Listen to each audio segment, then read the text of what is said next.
Wheel vibrations cause a piston inside the shock absorber to force oil through a valve. This absorbs energy, dampening the vehicle's bounce.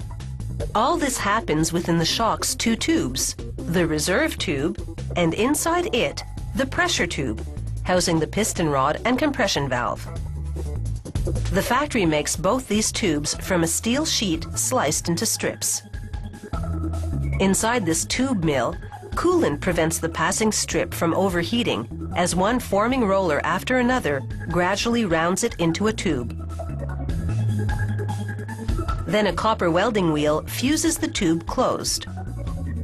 As the 5.5 meter long tube comes off the mill, a cutting tool chops it into shock absorber lengths.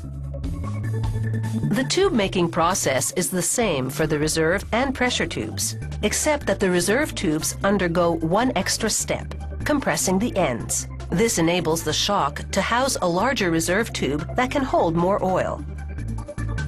The reserve tube's final stop is a press. A die inside stamps the part number, the manufacturing date, and the brand name.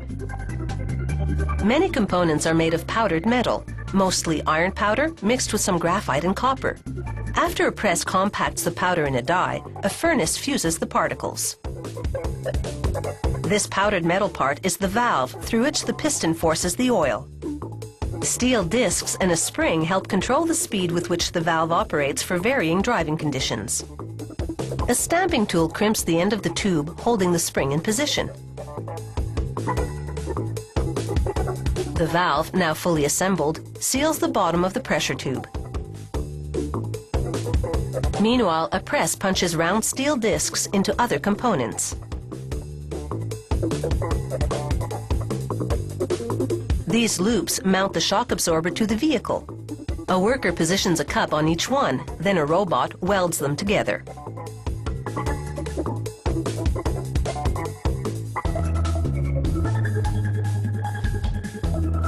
They insert a cup and mount unit on one end of the reserve tube, then weld it on. This unit is called the base assembly.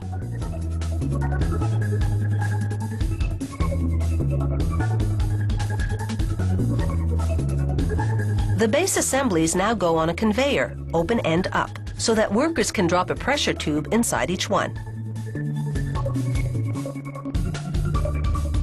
Automated injectors now fill it with oil that's specially designed to maintain its consistency despite changes in temperature.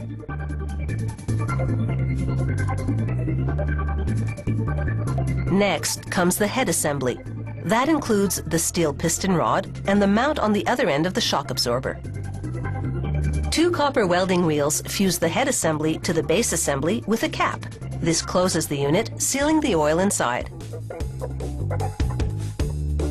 Next, they weld on a dirt shield, a steel casing that prevents dirt from hindering the movement of the piston rod.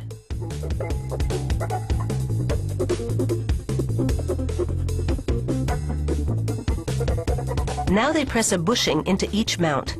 This helps tone down the vibrations coming from the vehicle.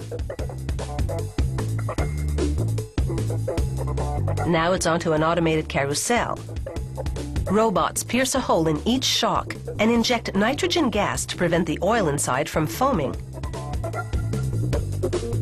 After injection, the robot seals the hole by welding on a tiny steel ball. And now for the finishing touch, an electrostatic paint job. A machine runs a positive electrical current through the shocks and a negative one through the paint particles. Like a magnet, the static electricity draws the paint onto the shocks in a flawless coat. In the factory's quality control lab, technicians use sophisticated equipment to evaluate how well a shock dampens movement at different speeds. The tube and valve configuration inside varies by vehicle, so the shocks on a ground-hugging sports car are quite different from those on a luxury sedan or on a rugged light truck.